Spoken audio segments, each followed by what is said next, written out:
segala banyak nikmat yang kita rasakan yang telah Allah anugerahkan kepada kita, termasuk nikmat di pagi hari ini.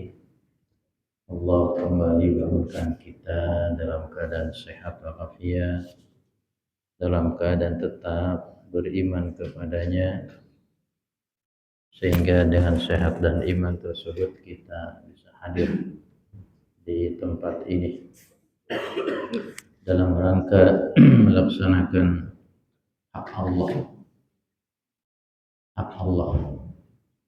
Hadirin, jadi ibadah itu tidak hanya sekedar kewajiban, harus mulai beralih kepada ibadah yang kita lakukan itu adalah dalam rangka menunaikan atau menyerahkan hak Allah. Karena ada sebuah hadis yang menyatakan dialog Rasulullah dengan para sahabat. Rasul bertanya kepada para sahabat, "Ma'akullah 'alal ibad?" Apa hak Allah yang ada pada hamba-Nya? Hak itu apa? Sesuatu yang harus kita dapatkan. Kalau kewajiban, sesuatu yang harus kita tunaikan. Jadi ibadah itu hak Allah. Ma'akullah 'alal ibad. Apa hak Allah yang ada pada hamba-Nya? Ya, lalu Rasul pun menjelaskan, "Anta'budu wa la tusyriku bihi syai'an." Hak Allah itu ialah engkau menyembahnya, engkau mengibadahinya, dan tidak boleh menyekutukannya sedikit pun. Wa la tusyriku bihi syai'an. Jadi hadirin, ibadah demi ibadah yang kita lakukan itu hak Allah. Maka ketika kita tadi sholat subuh, itu tidak semata-mata melaksanakan kewajiban, namun juga sholat subuh itu merupakan hak Allah. Terus yang kedua, dalam pelaksanaan ibadah tersebut tidak boleh ada nilai-nilai kemusyrikan, atau tidak boleh diselipi, dikotori, dicemari dengan kemusyrikan. Ya, syirik dalam ibadah. Makanya para ulama mempetakan tentang masalah syirik. Dan ini sering kita dapatkan materi. Syirik dalam akidah, syirik dalam ibadah, syirik dalam berdoa, ya, termasuk syirik dalam niat. Kalau syirik dalam niat gimana? Meniatkan suatu ibadah bukan untuk Allah, bukan karena Allah, tapi untuk selain Allah. Hati-hati itu. Syirik dalam doa, memohon kepada selain Allah. Hatta memohon kepada Nabi Muhammad pun itu dilarang keras, dan itu jatuhnya kepada syirik. Bicara memohon itu hanya kepada Allah. Sebagaimana sabda Nabi sendiri, kata Nabi, "Fa idasta'anta fasta'in billah." Bila engkau minta sesuatu, maka mintalah kepada Allah. Rasul sendiri mintanya itu hanya kepada Allah. Minta sama Rasul aja nggak boleh, apalagi di bawah Rasul. Minta ziarah, hati-hati di ziarah. Minta-minta misalnya, wahai Mbah, wahai Pak Wali Songo, misalnya, wahai Sunan Gunung Jati, bla bla bla bla bla bla. Syirik dalam berdoa, yaitu meminta kepada selain Allah. Hadirin yang dalam Allah Subhanahu wa taala, aneh bawakan dalam kitab Riyadhus Shalihin jilid ketiga yang disesuaikan dengan keadaan sekarang, yaitu bab haji, saum, dan kurban. Memang di bulan Zulhijjah ini ya ada 4 ibadah fenomenal yang sifatnya tahunan yang hanya ada setahun sekali dan adanya hanya di bulan Zulhijjah. 4 ibadah. Yang pertama ibadah haji itu sendiri, ya, sekaligus sebagai penamaan nama bulan Zulhijjah karena di dalamnya ada ibadah haji. Kedua, ibadah saum Arafah. Ketiga, ibadah Idul Adha. Dan yang keempat, ibadah kurban. Insyaallah kita sama-sama update kembali pagi ini keempat hal ini. Satu, haji. Kedua, saum Arafah. Ketiga, Idul Adha. Dan yang keempat, ibadah kurban. Hadirin yang dirahmati Allah Subhanahu wa taala, untuk ibadah haji ini bahasanya panjang. Ya.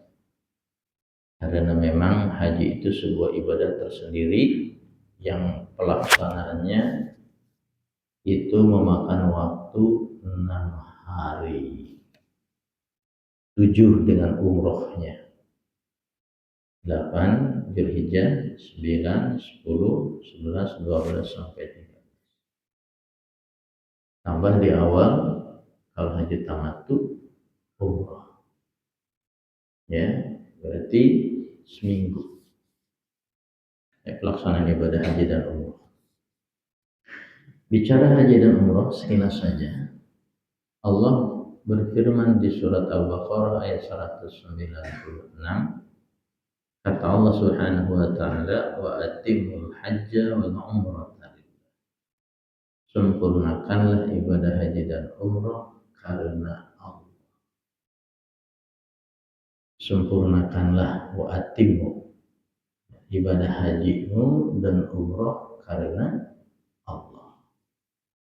Ayat ini jelas Allah memerintahkan agar para jamaah haji dan umroh itu melaksanakan haji dan umrohnya sempurna. Pertanyaannya, bisakah ibadah kita sempurna? Kan gitu ya.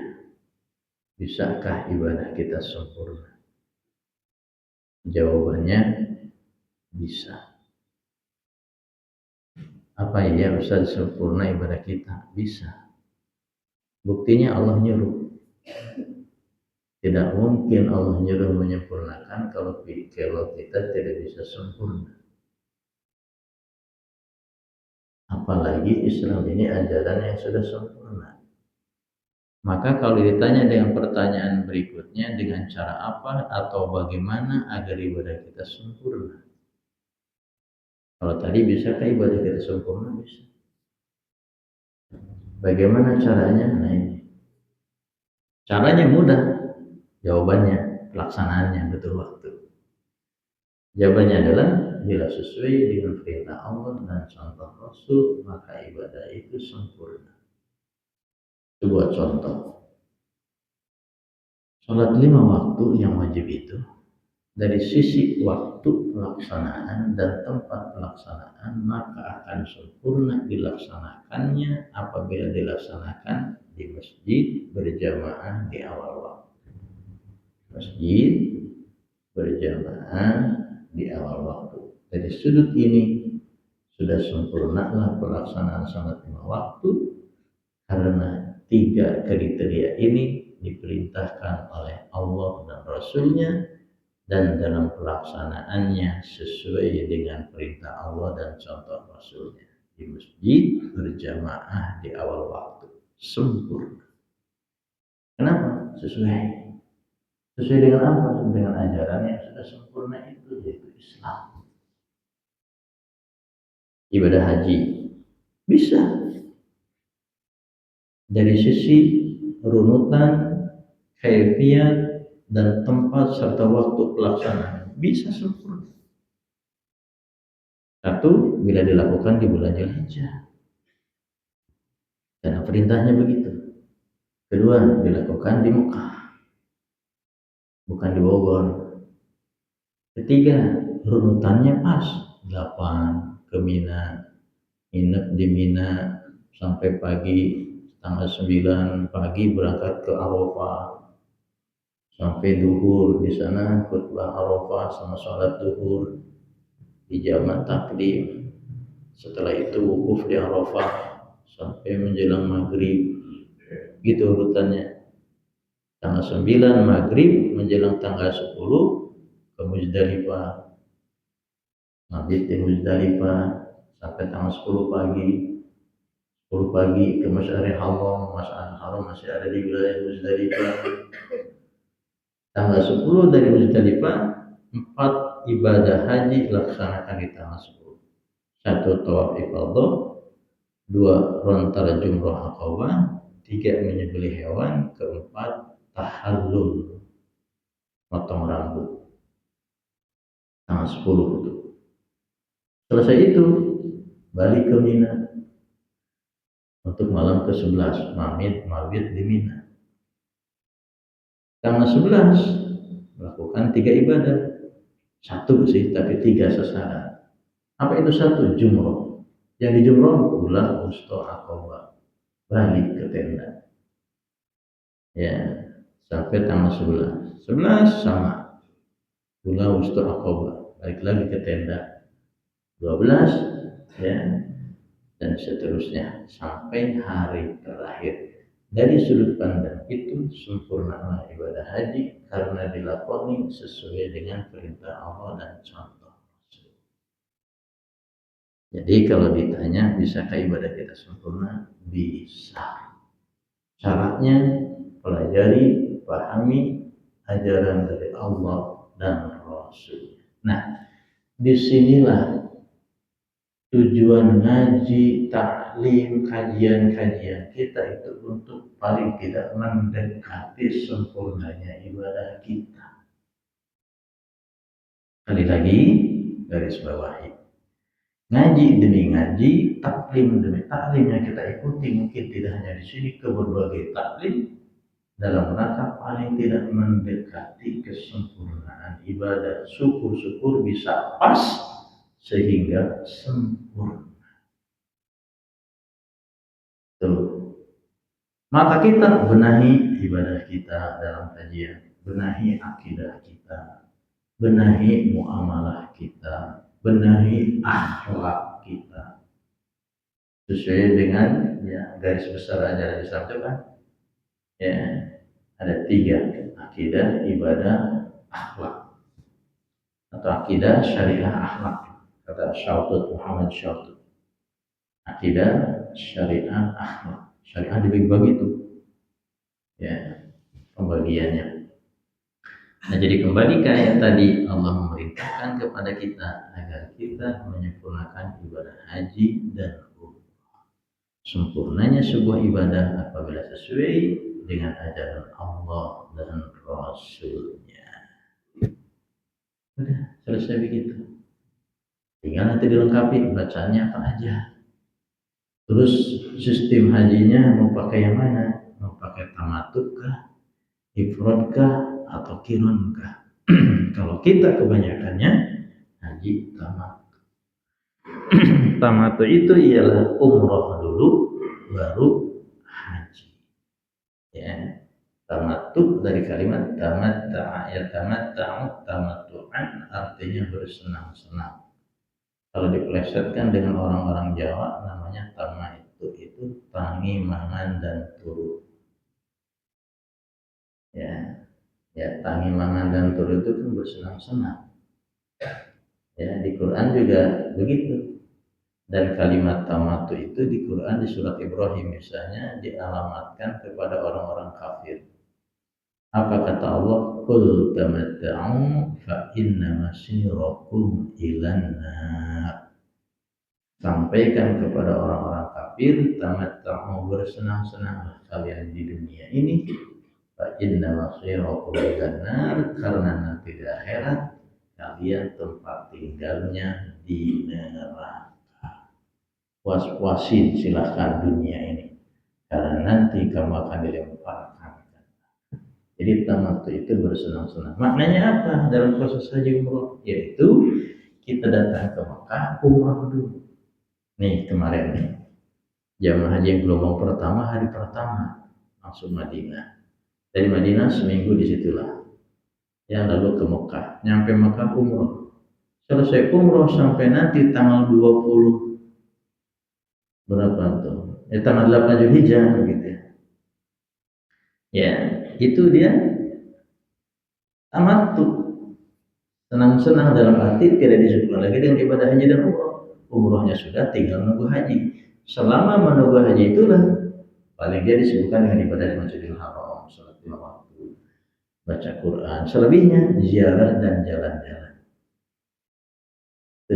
Sampai dengan datangnya tanggal 8 Zulhijjah. Itu yang disebut dengan tamat. Maka bulan haji itu ada 3 bulan. Ya, Allah menyatakan di Al-Baqarah, Al-Hajju Ashhurun Ma'lumat, haji itu pada bulan-bulan yang telah ditentukan. Bulan-bulan jamak plural. Ya. Bulan apa sajakah? Para mufassir menjelaskan, yaitu haji itu sejak bulan Syawal, Dzulqa'dah dan Dzulhijjah. Jadi kalau Bapak Ibu mau berangkat sejak bulan Syawal, silahkan. Terus umroh. Cuma dari bulan Syawal ke Dzulhijjah 3 bulan. Nah itu tamat. Gitu. Nah pemerintah kita disetel hanya 40 hari saja. Karena dibatasi dananya dan segala macamnya. 40 hari pun sudah alhamdulillah. Karena tadi punya ibadah haji itu cuma 7 hari. Umroh sehari, haji 6 hari, seminggu. Selebihnya ibadah dan jalan-jalan. Ya, berarti 30 hari itu sebulan untuk ibadah. Sengaja pemerintah kita memberikan keleluasaan seperti itu supaya kita banyak ibadah di Masjid Nabawi, terutama Masjidil Haram. Karena 1 kali sholat di Masjid Nabawi sama dengan 1000 kali di As-Sudairi. Jadi sholat subuh di Madinah senilai 1000 kali sholat subuh di As-Sudairi. Di Mekah lebih hebat lagi. Sekali sholat subuh di Mekah sama dengan 100.000 kali sholat subuh di As-Sudairi. 100.000 hari. Kalau ditahunkan berapa tahun tuh 100.000? Kalau 1000 aja berapa tuh? 1000 itu 3 tahun ya kurang lebih ya. 1000. Kalau 100.000 30 tahun kurang lebih ya. Hah? Ya kurang lebih segitu lah ya. Kalau dibikin rata-rata. Tuh ya 100.000 maka diberikan waktu yang leluasa.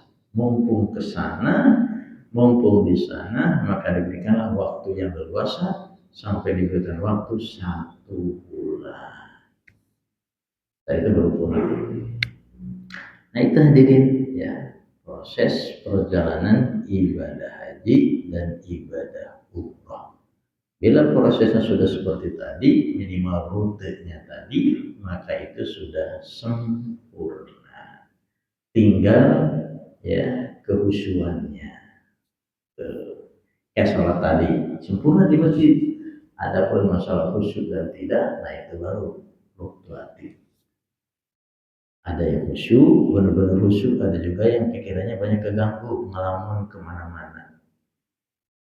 Ya, ada pertanyaan, Ustaz, bagaimana sholat kita ini banyak ngelamun? Ya, padahal di awal tuh udah dikuat-kuatin ya, udah diniatkin bener bahwa saya harus khusyuk di sholat, jangan kemana-mana pikiran. Sampai teman-teman kita tuh Pak, ada yang baca Al-Falaq dan Anas sebelum sholat. Dua surat itu digunakan untuk mohon perlindungan kepada Allah dari gangguan setan supaya sholatnya khusyuk. Ya kan? Ada tuh. Baru sholli fardhu subhi raka'ataini dan seterusnya. Baru Allahu Akbar. Teman kita dan mereka apa? Ingin sholatnya khusyuk. Walaupun urutan tadi itu tidak ada tuntunan.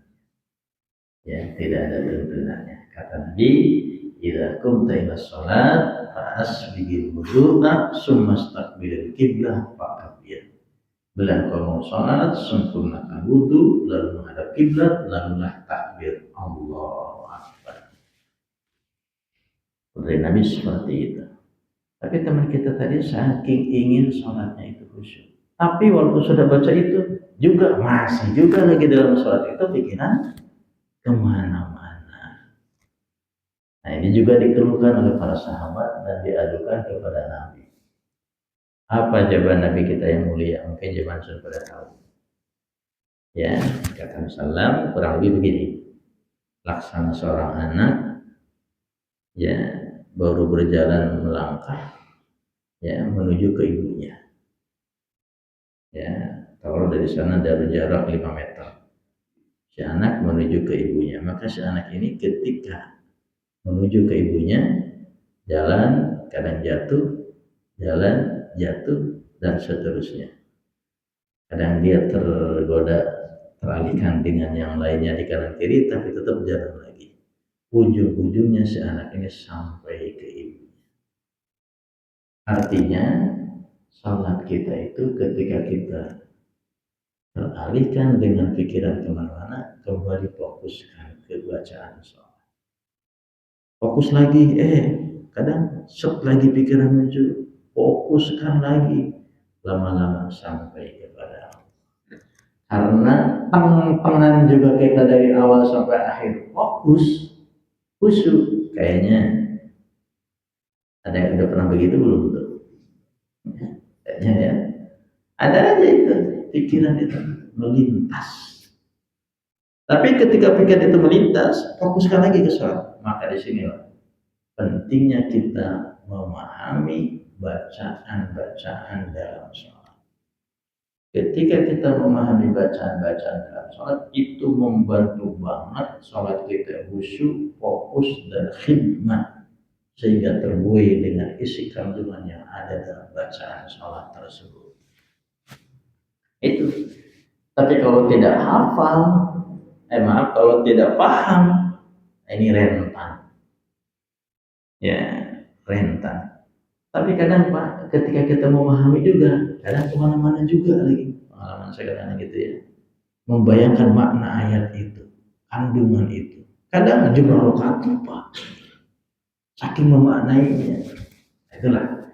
Jadi kata Rasulullah, terus lakukan itu ketika teralihkan yang pikiran lain, fokus lagi, ujungnya kita sampai kepada Allah. Ya, seperti itu.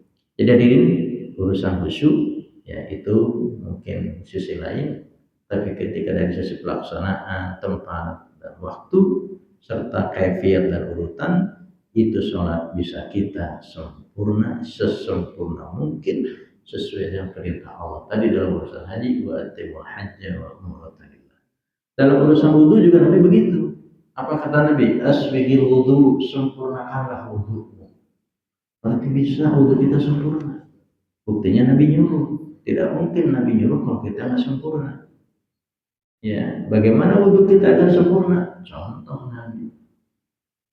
Gitu. Padukan perintah Allah surat Al-Maidah ayat 6 dengan contoh-contoh Nabi yang ada di babul wudu.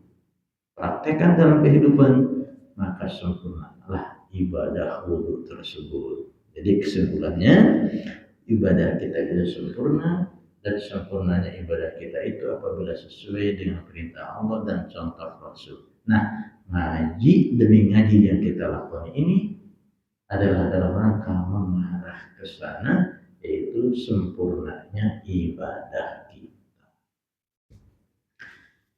Hadirin, hari ini tanggal 30 Zulqa'dah. Menurut KHGT, kalender Hijriah Global Tunggal yang dilaunching oleh Muhammadiyah, ya, bahwa hari ini tanggal 30 Zulqa'dah. Ramadan 30 hari, Syawal 29, Zulqa'dah 30. Maka besok itu tanggal 1 Zulhijjah.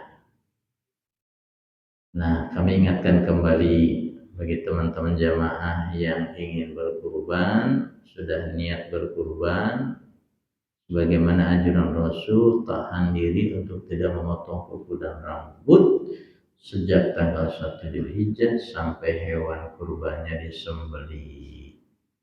Kata Nabi SAW, "Idza ra'aitum hilala Dzulhijjah wa arada ahadukum ayyudhhiya falyumsik an sya'rihi wa adfarihi hatta yudhhiya." Bila kalian telah melihat, telah muncul, telah mengetahui adanya tanggal 1 Dzulhijjah, yaitu hilal namanya, dan di antara kalian ada yang ingin berkurban, meniatkan diri kurban, falyumsik, maka tahanlah, an sya'rihi wa adfarihi, ya, dari memotong kuku dan rambut. Sampai kapan? Sampai hewan kurbannya disembelih. Hari apa dan jam berapa hewan kurbannya disembelih? Nah, ini pastikan. Karena penyembelihan hewan kurban itu tersebar di 4 hari. 10, 11, 12 sampai 13. 10-nya Idul Adha, 11, 12, 13 namanya Ayyamut Tasyrik. Ayyamut Tasyrik iduna, kata para sahabat. Ayyamut Tasyrik, ayyamud dzabh. Ayyamut Tasyrik dzabh. Atau kama qala, hari-hari tasyrik itu adalah hari-hari penyembelihan hewan kurban. Ya, itu. Ada pertanyaan, Ustaz, kalau lupa motong kuku dan rambut atau gigit-gigit kuku, atau nyebut-nyebut bulu, iseng, biasa-biasa iseng, antara tanggal 1 sampai dengan hewan dikurbankan pada tanggal 10, terjadilah tadi potong kuku, cabut bulu. Bagaimana status kurban saya? Apakah itu batal atau bagaimana? Tentu kata para ahlul ilmi, tidak sampai membatalkan kurban. Ibadah kurbannya tetap sah, namun dari sisi sunnah dan afdholiyahnya tidak didapat. Kalau dibandingkan kayak wudhu, dia langsung mencuci muka tanpa kumur-kumur. Kumur-kumur itu sunnah, yang wajib itu 4 kata para ulama. Muka, tangan, pala, dan kaki. Kumur-kumur sunnah. Ini wudhu gak kumur-kumur, langsung cuci muka. Tetap wudhunya sah, tapi sunnahnya dan afdholiyahnya tidak didapatkan karena dia tidak kumur. Kayak begitu bandingannya. Ya, hadirin, nah ini tanggal 30 nih. Ya. Besok tanggal 1. Hari ini terakhirnya sebelum maghrib. Karena jatuhnya tanggal 1 tiap bulan Komariah itu adalah setelah maghrib. Nah, potong tuh sekarang yang mau dipotong, ya, kuku, rambut, apa, untuk tenggang waktu sampai tanggal 10 atau 11. Cukup itu, insya Allah 10 hari itu nggak terlalu panjang. Tapi kalau sekarang mau dipotong tambah 10 hari, nah akan panjang. Ya, tidak nyaman kalau biasa kuku pendek lalu panjang. Nah, hari ini makanya sengaja kami ingatkan. Hadirin yang dirahmati Allah Subhanahu wa taala. Bab ke-226, babu fadli shaum wa ghairi fil ashril awal min Dzulhijjah. Baterainya habis nih. Cas lagi. Cas berarti ya. Ya. Babu fadli shaum wa ghairi fil ashril awal min Dzulhijjah. Bab keutamaan saum di 10 hari pertama dari bulan Dzulhijjah. Fadlus saum. Hadirin, kalau disimpulkan, saum pada bulan Dzulhijjah ini pertama bisa dilakukan dari tanggal 1 sampai tanggal 9. Sebelumnya nggak boleh kan itu ada. Atau yang kedua, minimal di Senin dan Kamis serta saum yang tanggal 9-nya yaitu saum Arafah. Atau yang ketiga, paling tidak saum Arafahnya di tanggal 9. Nah, kira-kira mana incaran kita? 1 sampai 9 atau Senin Kamis plus Arafah tanggal 9 atau tanggal 9-nya aja. Kalau yang tanggal 9-nya aja, jangan sampai lepas yang satu itu. Masa tiga-tiganya enggak? Rugi ya tuh. Ya, rugi. Sempurnanya 1 sampai 9. Sedangnya Senin Kamis tambah 9. Setidak-tidaknya tanggal 9 Zulhijjahnya. Apa dasarnya? Hadis dari Ibnu Abbas radhiyallahu anhu. Qala Rasulullah sallallahu alaihi wasallam, "Ma min ayyamil 'amalis shalih fiha ahabbu ila Allah min hadhil ayyam, yakni ayyamal ashr." Qalu ya Rasulullah walal jihadu fi sabilillah? Qala walal jihadu fi sabilillah illa rajulun kharaja bi nafsihi wa malihi falam yarji'u min dzalika bi syai'in. Rawahul Bukhari. Hadis ini bersumber dari Ibnu Abbas radhiyallahu anhu. Ibnu Abbas telah menceritakan, qala Rasulullah sallallahu alaihi wasallam, Rasul telah bersabda, "Ma min ayyamil amalis shalih." Tidak ada hari-hari yang di hari-hari tersebut banyak mengamalkan amal soleh, ahabbu ilallah, yang sangat Allah cintai, min hadhil ayyam, dari hari-hari ini, yakni ayyamal ashr, hari 10 hari pertama min Dzulhijjah. Jadi gini oleh bahasakan, tidak ada amalan-amalan dari amal soleh ini yang Allah sangat cintai selain yang dilakukan dari tanggal 1 sampai tanggal 10 Dzulhijjah yang disebut dengan Ashrul Awal min Dzulhijjah. Ashrul Awal min Dzulhijjah. Ya, sampai para sahabat bertanya, "Walal jihadu fi sabilillah ya Rasulullah?" Ya. Bagaimana kalau dibandingkan dengan jihad? Apakah masih utamaan amal soleh di 10 hari ini atau lebih utamaan jihad? Kata Rasulullah SAW, "Walal jihadu fi sabilillah." Juga kalau dibandingkan dengan jihad fi sabilillah, lebih utamaan beramal di 10 hari pertama Dzulhijjah ini. Ya, di 10 hari pertama Dzulhijjah ini. Illa rajulun, kecuali seseorang yang dalam jihadnya itu pakai dana sendiri, semuanya biaya sendiri, kendaraannya pun berangkat sendiri. Di medan perang dia berperang sampai akhirnya syahid, semua dirangkos oleh musuh, baru itu sebanding. Masya Allah, sebanding. Ya, falam yarji min dzalika bisyai'in, tidak pulang sedikit pun sesuatu pun ke keluarga. Orangnya nggak balik, barang-barangnya pun hilang semua karena dipakai biaya perang, sisanya dirampas musuh.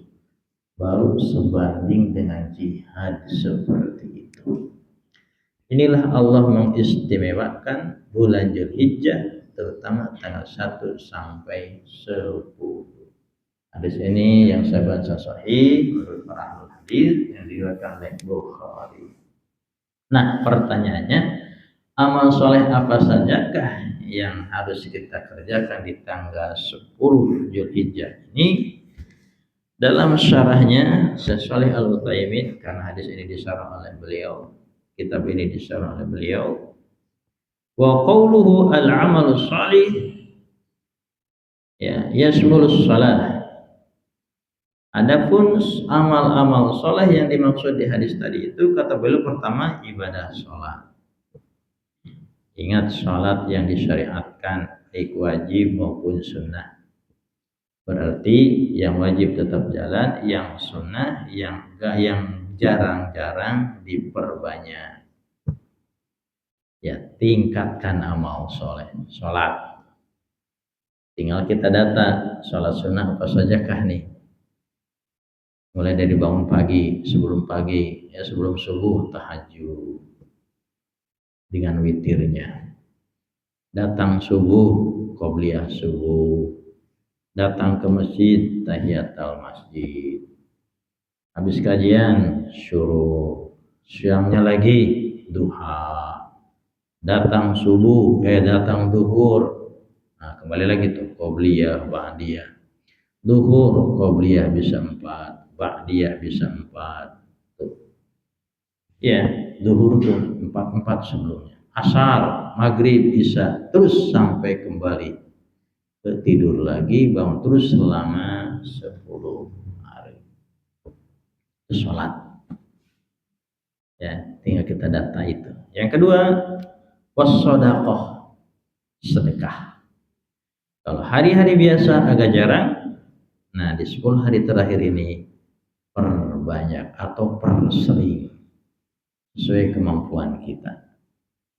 Nggak bisa sedekah dengan uang, pakai senyuman.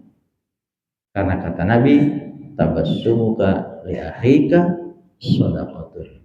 Senyummu terhadap saudaramu sedekah. Tapi jangan sampai tiap kotak lewat senyumin terus. Nah, senyum juga sedekah. Kotak lewat senyum, kotak lewat senyum. Kasihan Pak Haji Iger. Bendahara mana nih operasional? Senyumin terus sama jamaah. Ya, dua-duanya yang bagus, masukin dan senyum. Dua-duanya dapat. Islam itu begitu Pak. Maksimal sampai kepada minimal bisa kita lakukan. Maksimal haji, minimalnya Anda saum Arafah. Maksimal haji, minimalnya kurban. Kurban pun nggak sanggup, saum Arafah. Saum ya. Kurban pun nggak sanggup, belum sanggup, minimal gabung jadi panitia ikut menyemarakan. Haji kagak, kurban haja kagak, ikut nyemarakin jadi panitia enggak, diembe di rumah. Dapat apa? Ini perhatian bagi kita nih. Berangkat haji, aduh belum ada dana. Atau kurban, enggak ada juga. Kalau gitu minimal ikut menyemarakan jadi panitia. Jadi panitianya niatnya jangan karena nanti akan dapat 2 bungkus. Jangan. Itu mah diniatin gak diniatin otomatis dipikirin oleh panitia inti. Pokoknya saya harus berkontribusi di bulan Zulhijjah ini, apalagi hadis tadi tidak ada amalan kecuali amal soleh di bulan-bulan ini, hari-hari 10 hari awal tuh maka saya pun paling tidak ikut gabung di kepanitiaan. Bismillah. Itu niatnya. Jangan incer kepala sapi niatnya. Atau ceker atau buntut. Kecuali kata mati ini sebagai sedekah nih, silakan. Mau ceker apa mau buntut apa mau kepala kambing. Nah, baru jalur hadiah. Nah, para pekurban juga ya harus mengikhlaskan kalau panitia ngambil kebijakan sebagian daging dari pekurban itu disedekahkan atau dihadiahkan.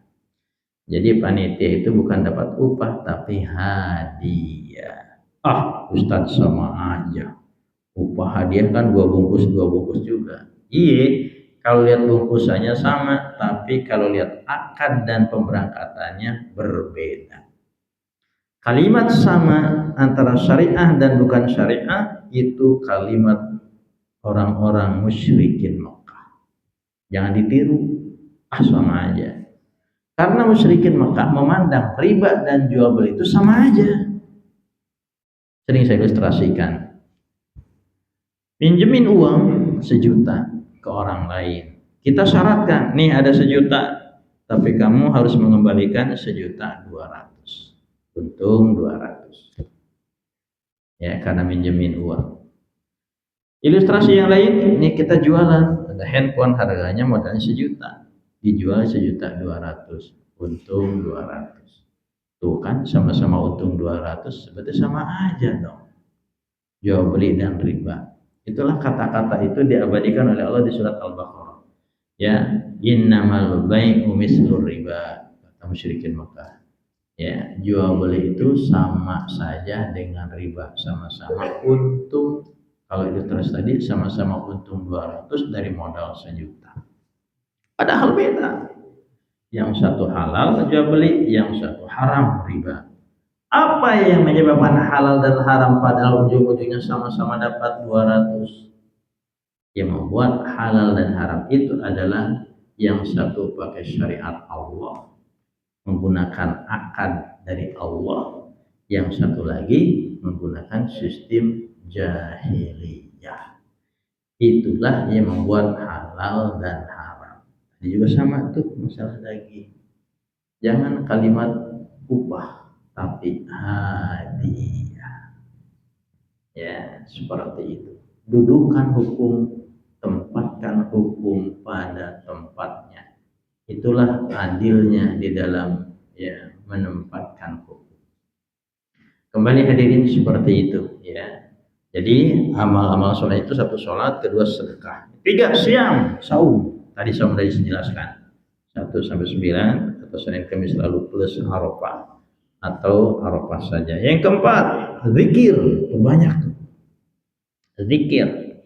Dan zikir tidak hanya selesai sholat, itu zikir muqayyad. Sering disampaikan para ulama mempetakan zikir itu terbagi dua, satu zikir muqayyad, kedua zikir mutlak. Apa itu zikir muqayyad? Zikir yang diikat, maksudnya ditetapkan waktunya, tempatnya, bunyinya, jumlahnya.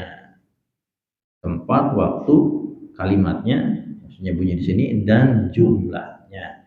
Kayak habis sholat, istighfar salasan, Nabi istighfarnya 3 kali. Udah 3 kali. Tanggung Ustaz, saya baca banyak dosa, mau 5 kali. Nggak boleh. Ustaz, mau 100 kali saya mah banyak dosa istighfarnya. Nggak boleh. Ini ranah zikir muqayyad, ditetapkan. Wa qala Allahumma antas salam wa minkas salam tabarakta ya dzal jalali wal ikram. Termasuk kalimat ini di hadis tersebut, Allahumma antas salam wa minkas salam. Enggak ada kalimat wa ilaika ya'udus salam fa hayyina rabbana bisalam. Enggak ada. Gitu. Sesuai dengan apa yang Nabi ajarkan aja. Kaitan dengan Nabi sholat ya. Setelah itu subhanallah 33. Tanggung banyak dosa sama 100. Nggak boleh, ini ranah zikir muqayyad. Nah, kalau Anda mau lebih banyak daripada itu, gunakan di jalur mutlak. Silakan sebanyak-banyaknya, semampu Anda, sesanggup Anda. Paling sekarang ada alat bantu tuh, alat hitung yang diikat sini nih. Kan banyak pakai tuh. Ya, tapi juga jangan ngejar angka atau jumlah. Apalagi ada embel-embel. Siapa yang baca la ilaha 1000 kali nanti akan bla bla bla bla bla tanpa dalil, itu bid'ah. Hati-hati mengada-ada. Baca la ilaha 1000 kali, pede terus kemanapun la ilaha illallah. Karena kalau sudah la ilaha 1000 kali, ya nanti jalannya tidak akan nampak. Bisa terbang kayak burung bisa. Kalau ada dalil sih nggak apa-apa silahkan, tapi kalau nggak ada dalil, itu namanya bikin syariat sendiri. Ya, itu namanya mendahului Allah dan Rasul. Jadi kalau ingin zikir sebanyak-banyaknya, istighfar sebanyak-banyaknya, ya maka lakukanlah di jalur mutlak. Adapun jalur muqayyad, segala-galanya sudah ditetapkan. Nah, itu namanya menempatkan hukum dan ibadah zikir pada tempatnya. Jangan jalur mutlak dibawa ke muqayyad, berantakan nanti syariat. Nah, banyak kaum muslimin yang nggak paham di sini, tidak bisa menempatkan jalur mutlak ke muqayyad, muqayyad dicampur dengan mutlak, akhirnya berantakan, akhirnya sesukanya. Ya, kalau sesukanya nggak sempurna ibadahnya kan gitu. Itu zikir. Yang keempat, yang kelima takbir, terutama ya. Nah, kata para ulama, di takbir silakan gemakan dari tanggal 1 sampai tanggal 13. Jadi tidak harus tanggal 10 aja. Allahu Akbar, Allahu Akbar. Mulai dari tanggal 1, monggo di kendaraan di mana takbir Allahu Akbar. Dan ingat, takbir tidak harus dipimpin, tidak harus berjamaah. Zikir sendiri-sendiri, gemakan ya di tanggal 1 sampai tanggal 13, terutama yang asyrul awal tadi, dalam rangka mengisi sebuah hari terakhir itu dengan ibadah-ibadah tadi, zikir dan takbir. Allahu Akbar, Allah. Boleh yang 2 kali, boleh yang 3 kali, dua-duanya recommended. Di Madinah itu takbirnya 3 kali. Allahu Akbar, Allahu Akbar, Allahu Akbar. 3 kali. Masjid Kuba juga. Allah 3 kali. Ya, silahkan. Kelima, wa qiraatil Quran. Nah, banyakin Quran, baca. Mengisi 10 hari terakhir itu dengan ibadah, baca Quran. Yang biasanya jarang-jarang, ya perbanyak, ya persering. Yang biasanya dikit, perbanyak. Jarang, seringkan. Yang nggak pernah, baca. Lumayan tuh, ada perubahan. Ya, wa birrul walidain, bakti sama orang tua. Kalau masih ada dana, mak mau kurban enggak? Saya transfer ya duitnya. Lakukan kalau masih ada duit. Ya, birrul walidain. Ya, bisa aja menghubungi by phone atau by Vico sekarang, by Vico. Ya, temui mereka kalau masih hidup by Vico, ya, video calling. Wasilatul arham, sambungkan tali silaturahim. Ya, wal ihsan ilal khalqi, berbuat baik kepada sesama makhluk.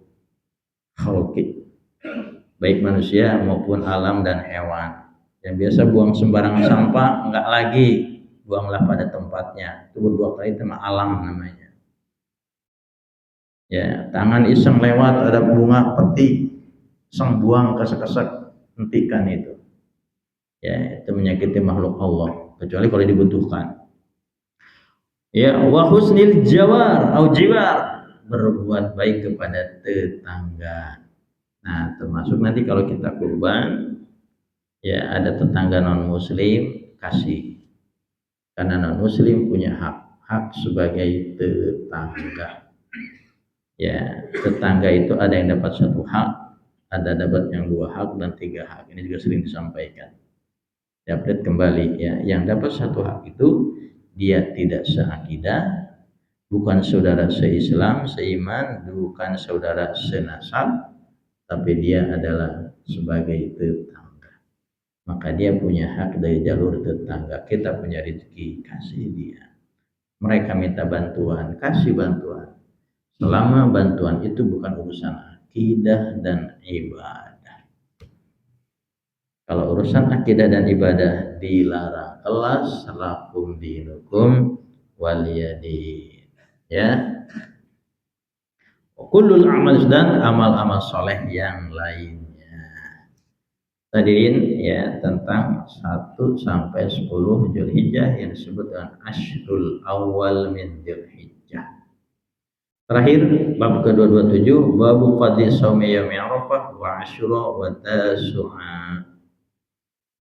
Langsung aja ke yang Arafahnya aja.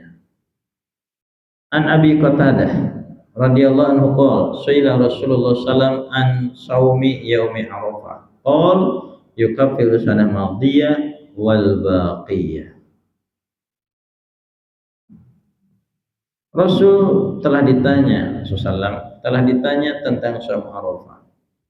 Ya, kata Rasulullah, yukaffiru sanah madiyah wal baqiyah. Saum Arafah itu menghapus dosa tahun yang lalu dan tahun yang akan datang. Setahun yang lalu dan setahun yang akan datang. Maka tadi saya bilang setidak-tidaknya saum Arafah jangan dihilangkan.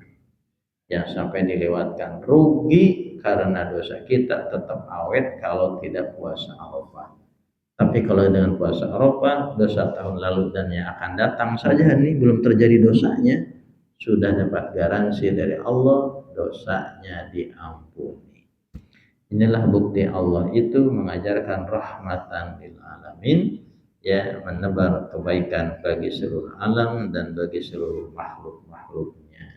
Puasanya cuma sehari, tapi manfaatnya menghapus dosa tahun yang lalu dan tahun yang akan datang. Ini aja mungkin. Kalau bertanya silahkan, kalau mau ada pertanyaan. Ya, monggo, silahkan. Assalamualaikum warahmatullahi wabarakatuh. Ya. Kalau umroh dengan haji pahalanya sama enggak Pak? Karena kan kalau kita haji kan kita betul bisa dapat Pak. Kalau adanya umroh kan kita kapan bulan kapan aja kan bisa. Kalau haji kan belum tentu kita dapat. Apakah haji dan umroh sama? Yang ditanyakan itu Pak. Pahalanya sama nggak dengan haji? Iya. Baik. Iya Pak. Terima kasih, pertanyaannya bagus ya, mengkomparasi antara haji dan umroh dari sudut pandang pahala. Tentu sesuai dengan firman Allah, hal jazaa'ul ihsan illal ihsan. Tidak ada kebaikan, balasan kebaikan kecuali dengan kebaikan lagi. Kemudian kalimat lainnya, al jazaa'u min jinsil amal. Balasan itu tergantung amal. Haji dan umroh dua ibadah yang berbeda. Satu, dari sisi waktu pelaksanaan, umroh mah cuman sehari juga tidak. Kalau haji 6 hari, pasti beda. Pahala, ya pasti beda. Kalau umroh di Masjidil Haram saja, kalau haji Masjidil Haram dan Mina, Arafah, Muzdalifah selama 6 hari tadi. Umroh tidak ada mabit di Muzdalifah, kalau haji harus. Umroh tidak ada mabit di Mina, haji harus.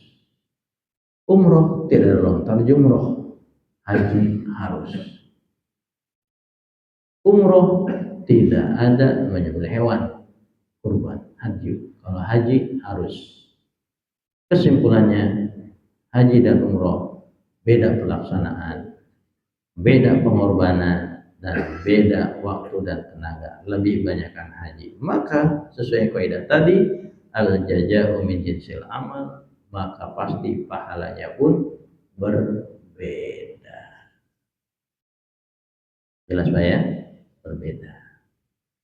Haji hukumnya wajib, umroh hukumnya sunnah. Dari sudut pandang itu jelas beda sekali. Kalau ditanya apakah pahalanya sama, pastinya jawabannya tidak sama, dan jawaban yang pasti adalah berbeda. Kecuali umroh di bulan Ramadan. Ada hadis spesial dari Nabi, al-umratu fi Ramadan kahujjatin. Umroh pada bulan Ramadan keutamaannya senilai dengan haji. Nah, ini bagian daripada berkah Ramadan. Maka Ramadan disebut syahrul mubarak. Salah satu keberkahannya adalah diantaranya umrohnya senilai haji. Banyak tuh nanti ke tema judulnya, apa sajakah keberkahan Ramadan itu. Berkah itu baik ya, kebaikan. Ingat kalau bicara berkah itu kebaikan. Karena kalimat berkah itu baik artinya, kebaikan-kebaikan. Ya, makanya definisi berkah itu apa? Al-barakatu hiya ziyadatul khair wa thubutiha. Berkah itu ialah banyaknya kebaikan dan tetapnya dalam kebaikan.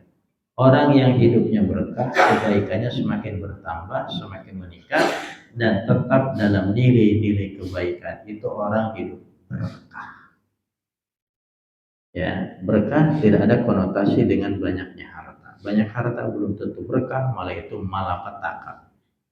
Kalau hartanya hasil kong kali kong simsalabim berakadabra. Hasil halal aja bermasalah juga. Hisabnya lama dan makainya bagaimana.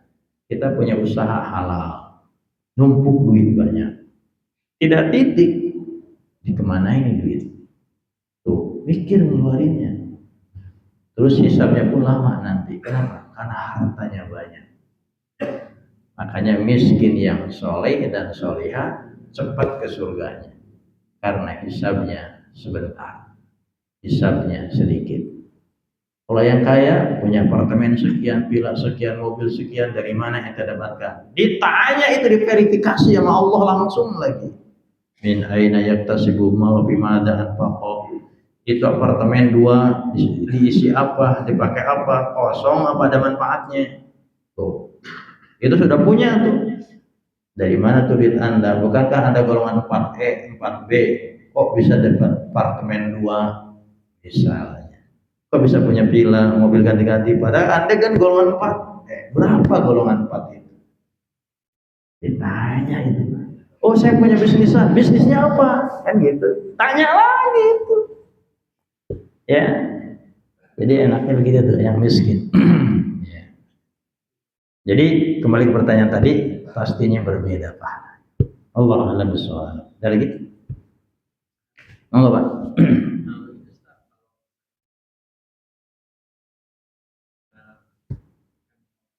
Ya.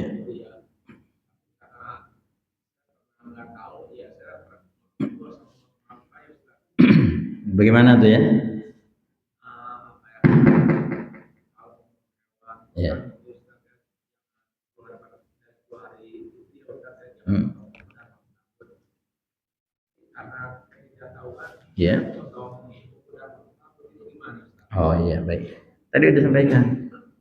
Ya, ketika kita dilarang motong walaupun tidak sampai jatuh kepada haram, itu makruh kata para ulama. Dan tidak sampai membatalkan. Ya, tetap ibadah kurbannya sah, namun dari sisi afdoliyahnya dia tidak dapatkan. Sampai tadi saya ilustrasikan gimana? Ya, wudu kan. Nah, wudu itu yang wajib kan 4. Kumur-kumur, cuci tangan 3 kali sebelumnya, itu sunnah. Maka tetap wudunya sah walaupun tidak kumur-kumur. Karena kumur-kumur hukumnya sunnah, ya ada walaupun sempurnanya tentu antara sunnah dan wajib semua dilaksanakan. Target kita itu tuh, itu namanya ideal. Kalau bahasa kampus, ya di sarjana sipil kita kejarannya adalah cum laude. Ya, kalau bahasa Quran tadi Al-Baqarah 9 sempurna. Sunnahnya dapat, wajibnya dilaksanakan, sempurna dari awal sampai akhir. Target kita tuh itu. Tapi kalau tadi misalnya lupa, ya lalu kita itu apalagi lupa tidak sengaja maka itu tuh dimaafkan. Maka tidak mengurangi ibadah kurbannya. Ini aja mungkin. Tidak ada pertanyaan. Terakhir, niatkan dari sekarang mau kurban, walaupun belum ada bayangan duit. Siapa tahu di tengah jalan ada rezeki min haitsu la yahtasib. Ya Allah, hamba ingin berkurban tahun ini. Sampai dia pun tidak memotong kuku dan rambut karena ingin kurban. Siapa tahu nanti detik-detik terakhir datang telepon, ya, yang ngirim kurban misalnya. Allah alam. Ya, dengan kuatnya doa kita dan niat kita ada langsung tembus ke langit, Allah pun mengabulkan keinginan kita. Jangan kan kurban cuma 3,8 tadi kata panitia. Haji saja, umroh saja, tak sedikit yang diberikan umroh gratis. Termasuk waktu itu saya cerita, ya muadzin saya di keranting kami itu kalau mas adzan subuh itu 2 kali, adzan tahajud sama adzan subuh. Itu udah lama bertahun-tahun itu. Hanya satu-satunya itu di antara ranting Muhammadiyah yang ada ya di sini. Nah, ternyata apa yang terjadi? 2 tahun yang lalu muadzin itu 3 bulan sebelumnya ya ada yang minta KTP, ternyata mau diberangkatkan haji. Hajinya apa coba? Haji Puroda, hampir 1,5 M. Tuh kalau Allah mau, bukan lagi haji biasa, Puroda. Orang itu juga kalau ditanya mending duitnya apa mau haji, pasti jawabannya apa?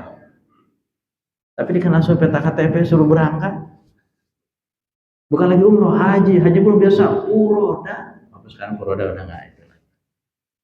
Tuh kalau Allah mau, makanya terus minta sama Allah.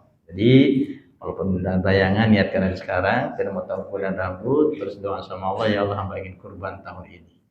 Ya, Engkau maha hebat, Engkau maha tahu, Engkau maha kaya, terserah Engkau caranya bagaimana, yang penting hamba ingin kurban ya Allah. Nggak kesampaian juga, tidak berarti sia-sia. Zikir doa yang kita panjatkan kepada Allah itu bernilaikan ibadah karena masuk kepada zikir dan doa.